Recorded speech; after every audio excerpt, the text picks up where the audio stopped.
cowboy on the paint pony halted at the edge of the sleeping herd and rolled a cigarette.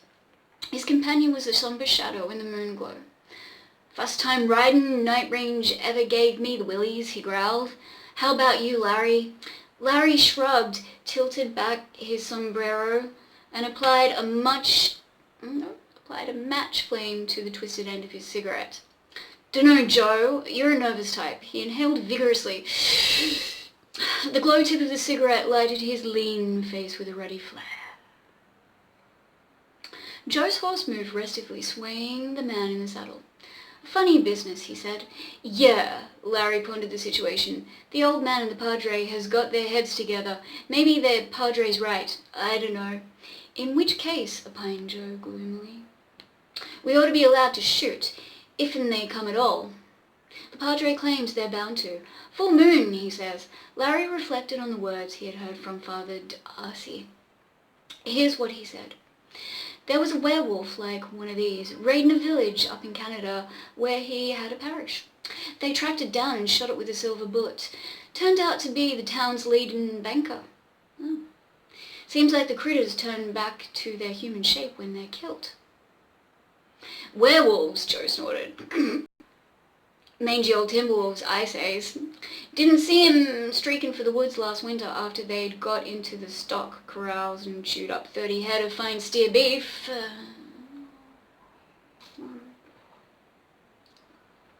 I ain't passing no opinions," Larry returned calmly. "I'm telling you what the padre says. Maybe he's right and maybe he ain't.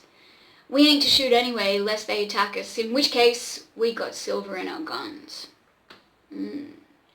"I know," Joe growled distrustfully. "Rawr." "We're just to douse 'em with this water," the padre blessed. He patted the moist flank of the water bag slung at his saddle horn. "That's how it is," Larry agreed.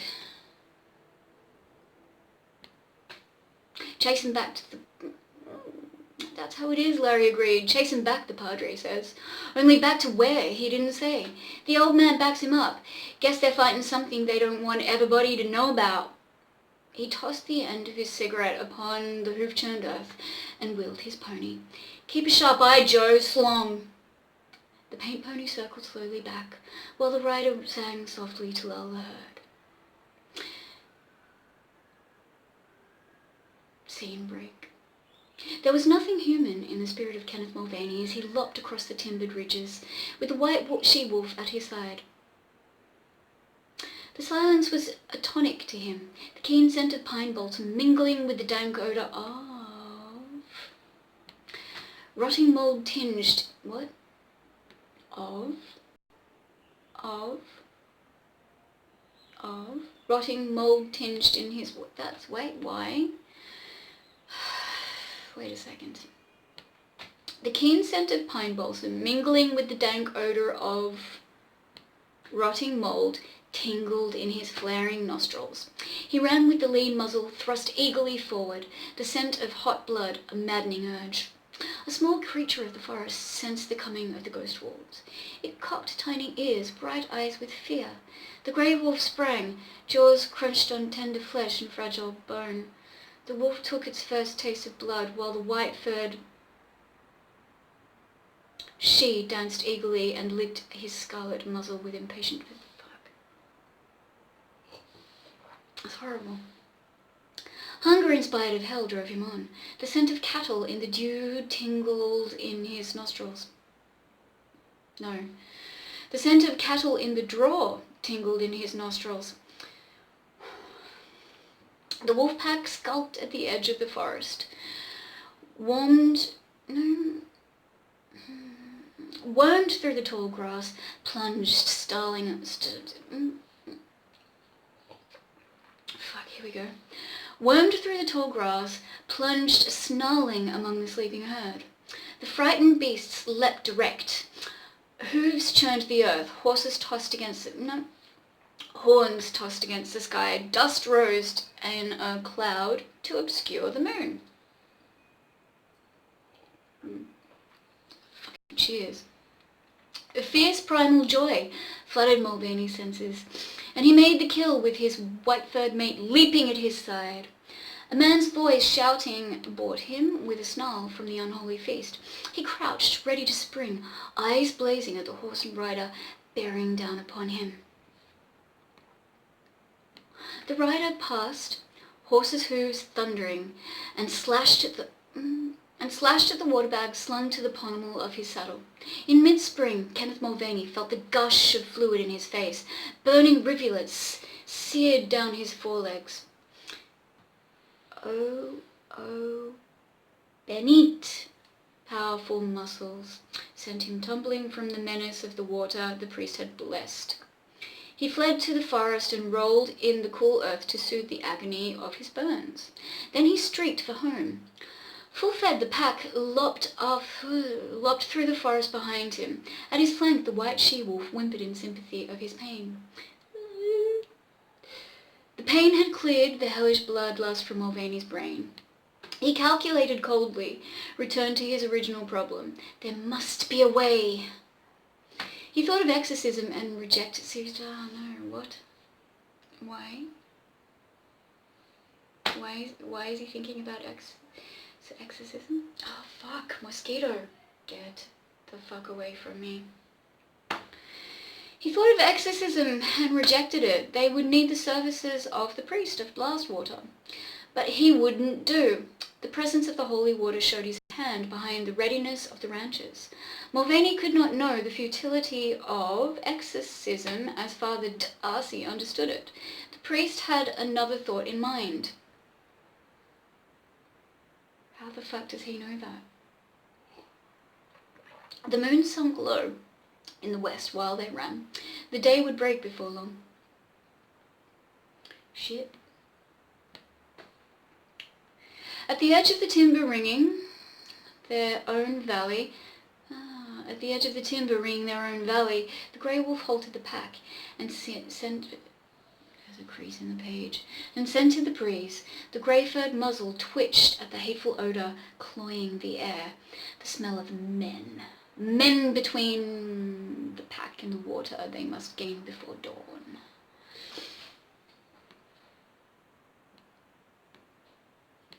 It had been clever of the ranchers to enter the valley while its people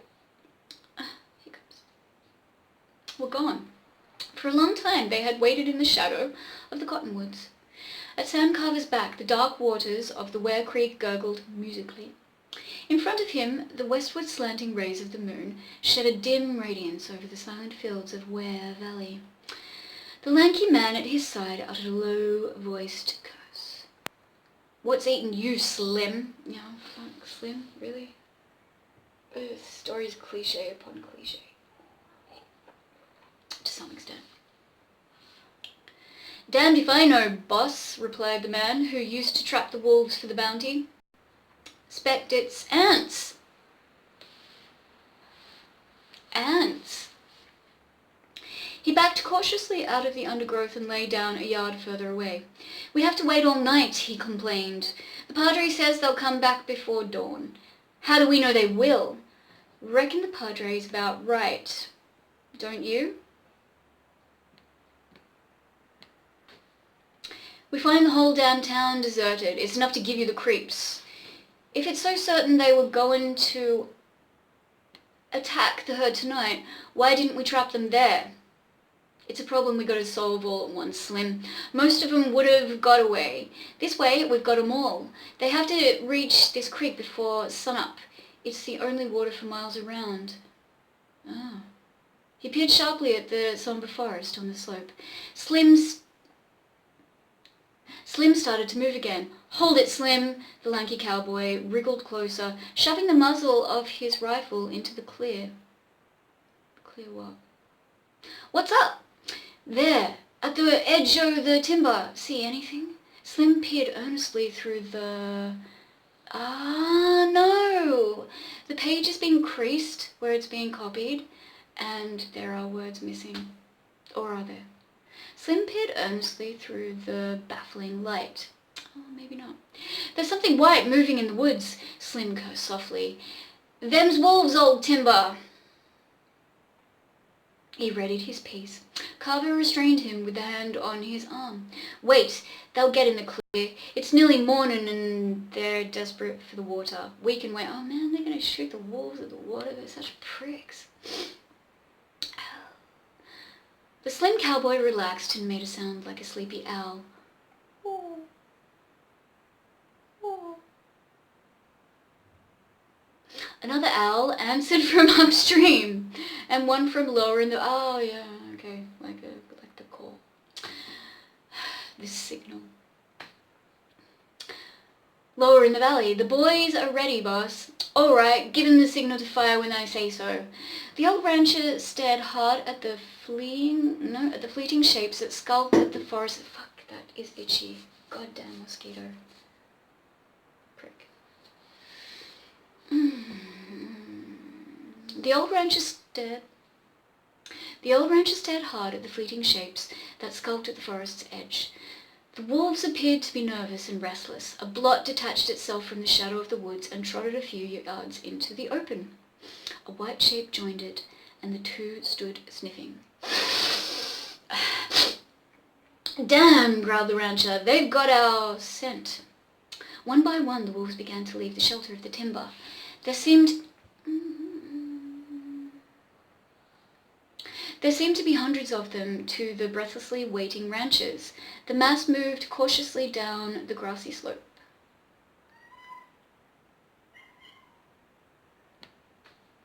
"Hey, buddy." Carver put a hand to his shirt and brought out the mirror. Briefly the glass caught the gleam of the moon. "What's that for?" whispered his companion. Carver tilted the glass toward the approaching pack, craned his neck to peer into it. He had a difficult time registering the image, but he saw finally. He passed the mirror to the cowboy with a trembling hand. "You look," he commanded gruffly. "Yeah, okay, you look," he commanded gruffly. The cowboy held the mirror in position and peered into it. He jerked it back swiftly. "God! You see? Them ain't wolves, they're people!"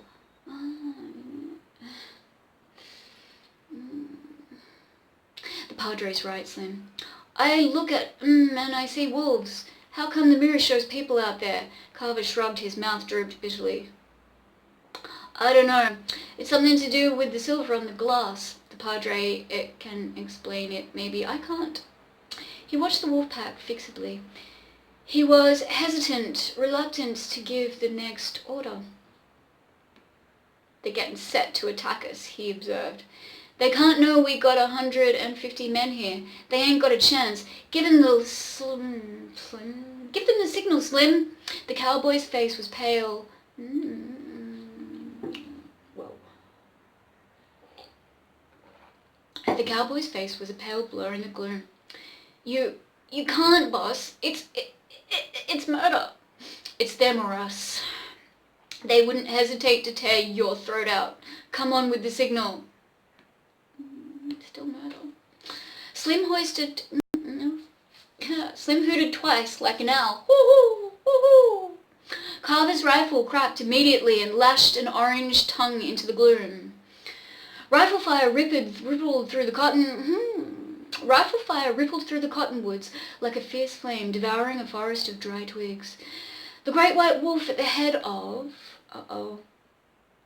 The pack leapt convulsively, fell sprawled and kicking. Silver death whined through the night.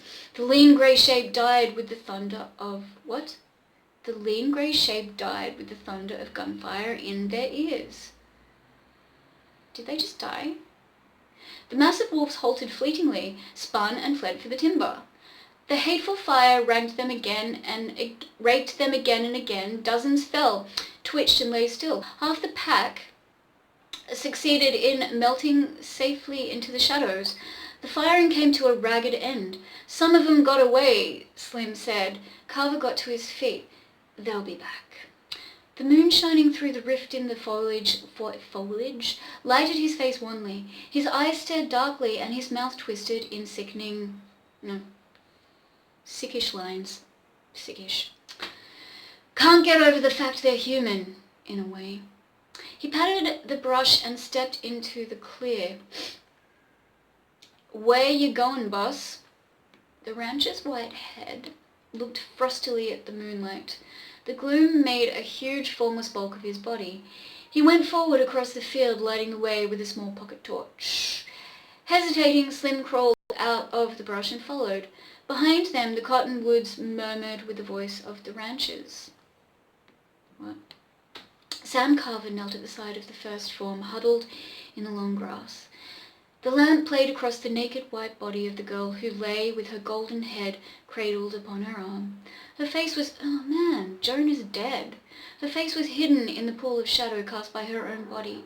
A crimson wetness gleamed on the smooth round of her breast. Carver snapped off the light and stood erect. That's inappropriate. The moon made molten silver of the dead girl's body. Poor damn kid, he said softly. The lanky cowboy sighed hoarsely.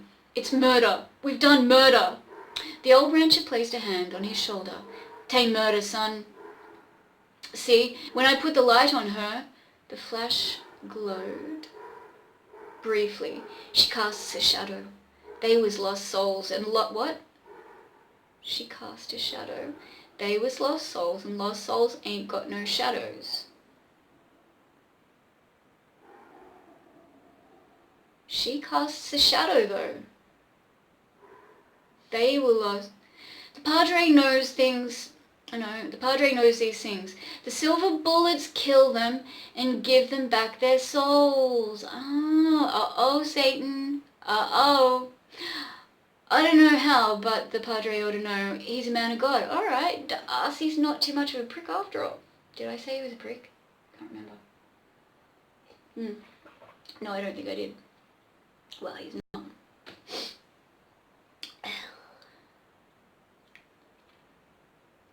Oh, man.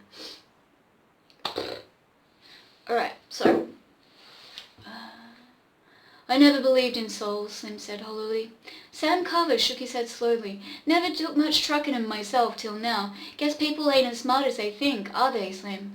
Lots of things we don't know, and lots of things we do know and won't believe. The old man brooded in the moonlight, a sombre shadow towering over the dead girl. Then he turned and shuffled with his companion toward the shelter of the cottonwoods. 3 yards from the pitifully naked body, eyes glowed in the deep grass. A lean grey wolf wriggled forward on his belly. The beast's jaws quivered. From between them the pink tongue reached slowly forth and licked tenderly at the still warm cheek of the dead girl. The faint breeze stirred in her golden curls. Then the grey wolf turned away. He drew his legs under him and sprang swiftly from the slope. There goes one. Get him! Rifle spat a ragged volley. Silver slugs whined and cracked around the fleeing wolf. The prodigal waste of precious metal was a sign of the rancher's determination.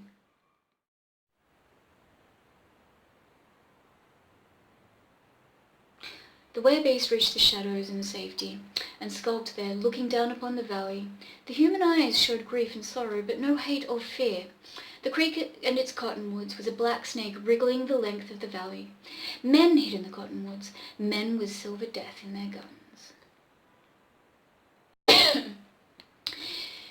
In the west the moon hung low. Oh my god. Small wine in the In the west the moon hung low. The starshine had begun to pale in the east, so little time was left.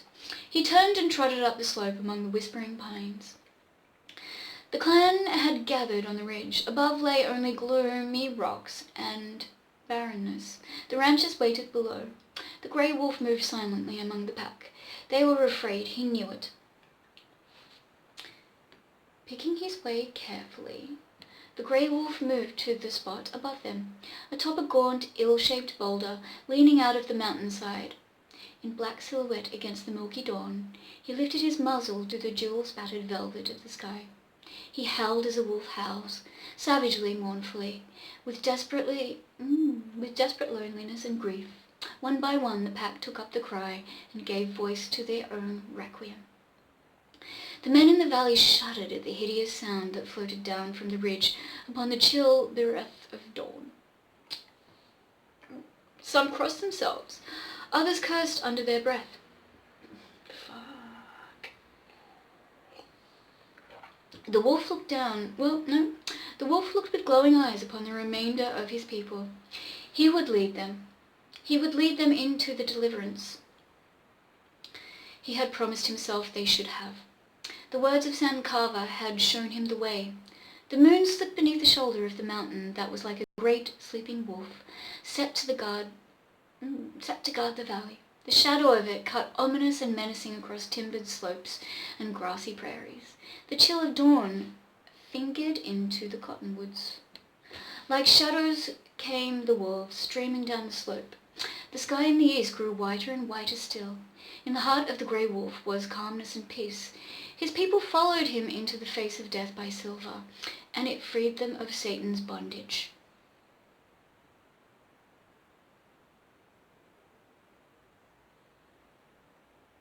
That's the end. Okay.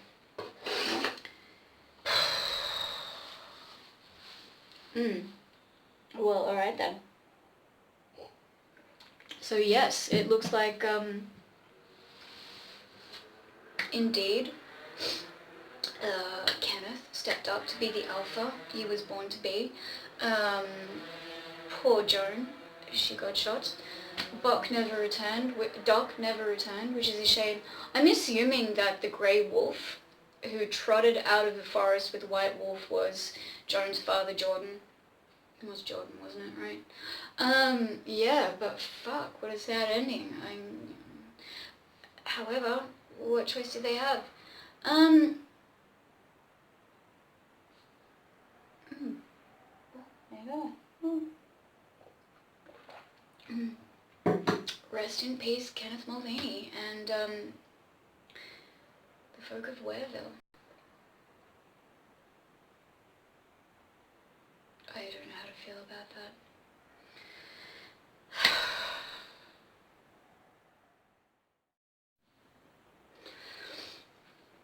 Don't shoot women's horses out from underneath them. Always make sure there's water in Lizzie's radiator. Yeah, that's right, Kitty. And try talking to Doc Martin instead of just, roughing it out. You may have a lot in common. Tommy, no. Tommy? Oi! No! Buddy? I have some rumbling on my own to deal with.